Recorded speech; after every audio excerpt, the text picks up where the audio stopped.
sebetulnya orang yang bisa mengetahui daripada aksara Jawa itu bisa mengetahui daripada jati dirinya. Mau diterangkan ini? Das itu namanya ilmu dari nenek moyang kita itu kan dalam rangka menjabarkan mengenai Pancasila, Eka Prasida Pancakasa, sebetulnya falsafah daripada aksara Jawa. Kan daripada aksara Jawa ada 20 tuh, Hono Coroko, Doto Sawolo, Podo Joyono, Mogo Bodongo, 20 itu betul-betul merupakan gambaran daripada nenek moyang kita untuk menjelaskan kepada kita mengenai sangkan parening dumadi. Dari mana kita akan kemana daripada kita itu. Gitu. Nah, kemudian akan bisa mengetahui dirinya sendiri selama hidup di dunia. Disebutkan Hono Coroko. Gitu. Ho itu diambil daripada Hono. Gitu. Hono ada.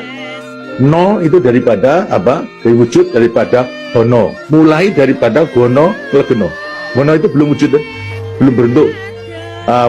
Legono itu masih belum ada sandangan, masih utuh.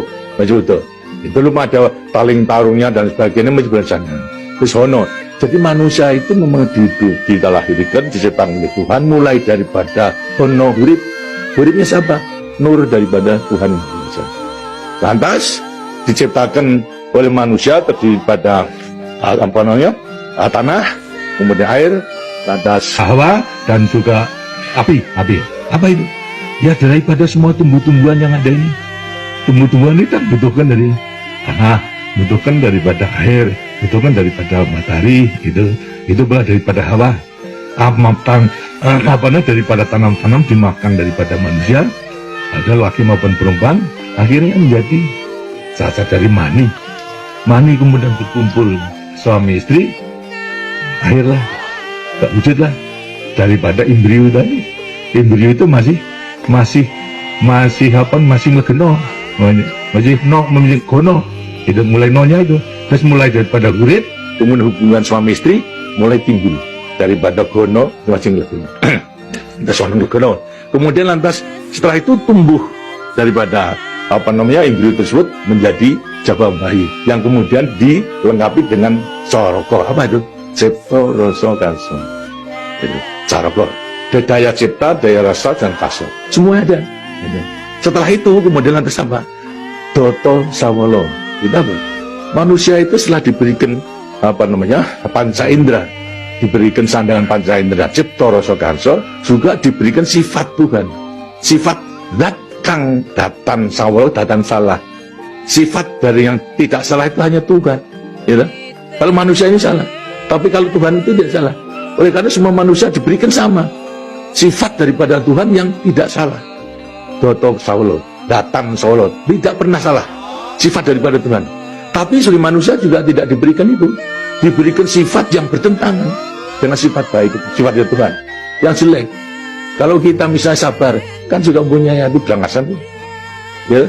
Nah, kemudian lantas kita jujur, tempat-tempat juga penipu. Ya. Semuanya diberikan sifat. Itu sifat yang bertentangan dengan zat kang datan sawolo. Tahu sama kekuatannya. Dua sifat juga bertentangan yang sama kekuatannya. Ada pada kita itu kalau kita mengenal. Tinggal sekarang manusianya sendiri.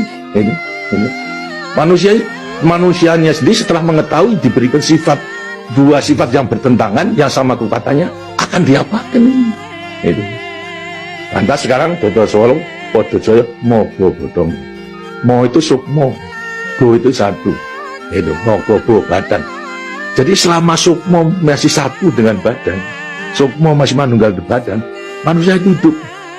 Selama itu masih ada, diuji dalam rangka dua sifat yang bertentangan tadi, yang Podo Joyo tadi. Gitu. Tapi kalau kemudian lantas sukmo sudah pisah dengan badan, itu lantas apa? Badannya tinggal jadi batang. Tinggal pertanyaannya, sukmonya mau kemana? Ya terserah kepada saudara-saudara semua.